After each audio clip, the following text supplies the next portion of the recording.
Let's get straight to the topic. Tirahin na natin to. Gilas Pilipinas panalo. Pinauwi na ang koponan ng Iraq. Selyado na ang unang panalo ng ating Gilas Pilipinas sa crucial at knockout game kontra koponan ng Iraq.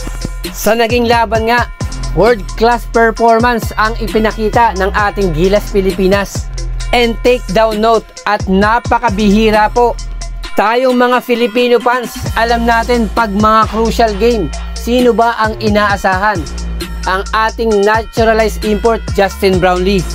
Pero ibang tema ang nangyari sa knockout game kontra Iraq. Takeover mode ang ating mga local players. Lahat ng naging puntos, iba't ibang players ang pinanggagalingan.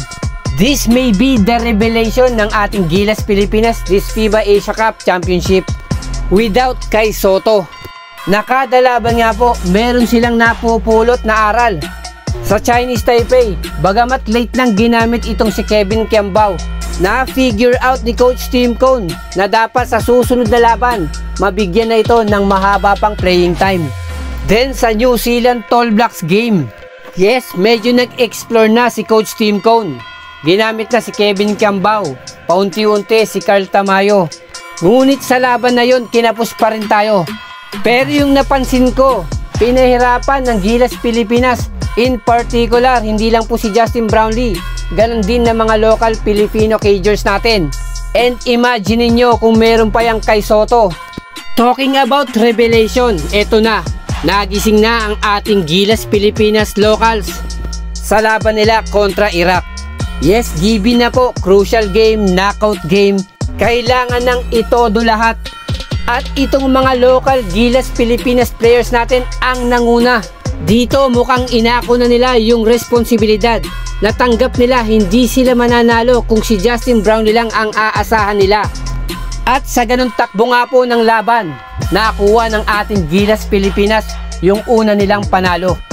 Alam nyo, sa tingin ko, ito dapat ang attitude ng ating mga local players. Na wag lang po puro asa tayo sa ating mga naturalized import.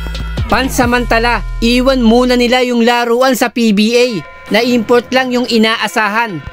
Then yung napansin ko rin po, kaya siguro tayo tinalo ng 2 beses ng Chinese Taipei. Ganito yung kanilang playing style. Hindi sila masyadong umaasa sa kanilang import. Lahat involved sa opensa.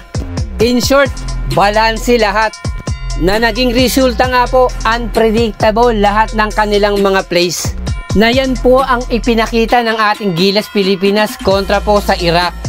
At yan din po yung sinasabi kong revelation, na sana nga po sa qualification ay dire-diretso na yung ganito.